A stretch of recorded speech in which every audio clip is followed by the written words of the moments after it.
Good morning, my brothers and sisters. We're going to talk today about wearing an acceptability cloak before God. We're getting this from Matthew chapter 5, verse 8. Blessed are the pure in heart, for they shall see God.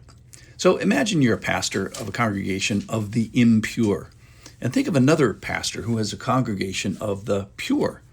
Well, of course, you'd rather have the pure. Why? Well, because purity has already been taken care of, and that congregation is ready to be of service, ready to be of use, ready to be of some practical good right now. The impure congregation has to go through a season of purification first. So a pure person is one who is ready to be of service, clean, prepared. A pure person doesn't have to first go backward to purify before she's ready to be of service. So let's get the purity taken care of so that we're capable of use.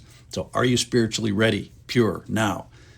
God's going to help with this acceptability cloak. Being pure in heart doesn't happen by accident.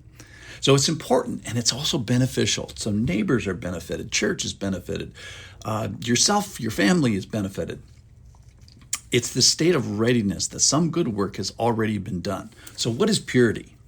Psalm 24, verse 3 says, "Who shall ascend the hill of the Lord, and who shall stand in his holy place? He who has clean hands and a pure heart." Man, how do we get that?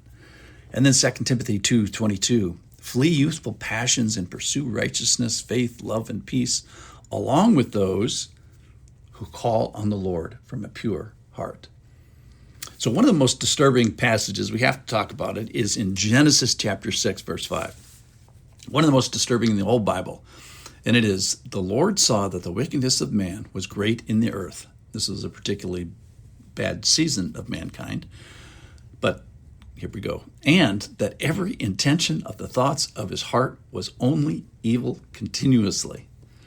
So if God were honest with mankind, this is what he would say about them. And it's this sentiment that's much stronger than what I often say, is that we're a bunch of knuckleheads. What God sees is wickedness in intentions of our hearts and in the thoughts of our minds. But here's how a good way to understand this, I think, is from Psalm 90, verse 8, which is, "When we set our secret sins in light of your presence," what does God find? Evil.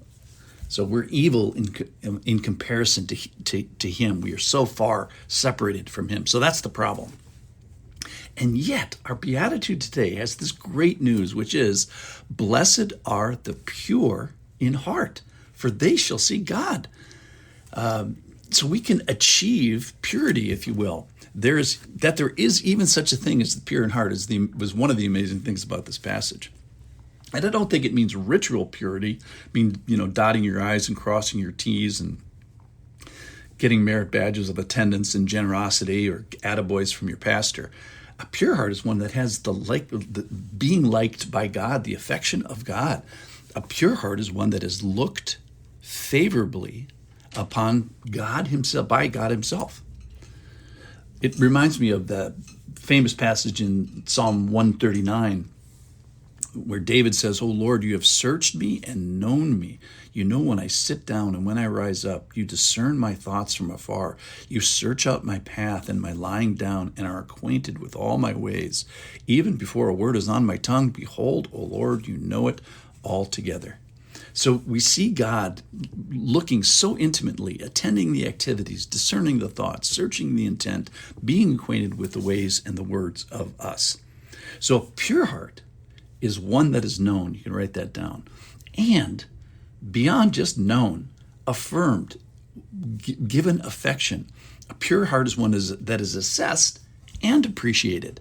It's almost as if the Lord is saying, "I see you, I know you, I love you, and by the way, I'm the one that has made you lovely. I am the one that has made you pure. I'm the one that's given you this acceptability cloak." So we do not wear an invisibility cloak before the Lord. That's a big point. No, Lord, you search me and you know me. So we don't wear an invisibility cloak, but we wear an acceptability cloak before the Lord. And the Lord seems to be also saying, "I have endeavored to make you positionally acceptable before me." So how did you get your thirst for righteousness? How did your heart get tuned that way? How do you achieve and exercise mercy if it hadn't been extended to you first? And how can a holy God view what we know up to be evil and wicked, especially in comparison from Genesis chapter 6, and then end up viewing us as pure in heart? Obviously, we have had some help here. So a pure heart is one that has been assisted.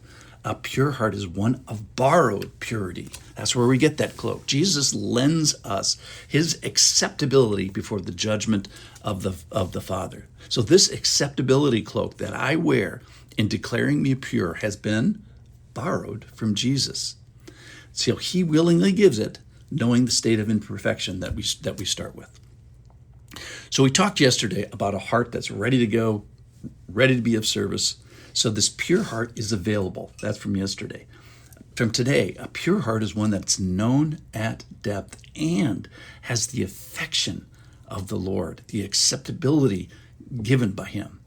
And then this pure heart is one that has been assisted by the borrowed purity of Jesus. So today we exchange evil and wickedness for a pure heart. We exchange our sin for this acceptability cloak. So only God could make this possible. So let's praise him out of a pure heart because it's only possible through him. Thanks for listening.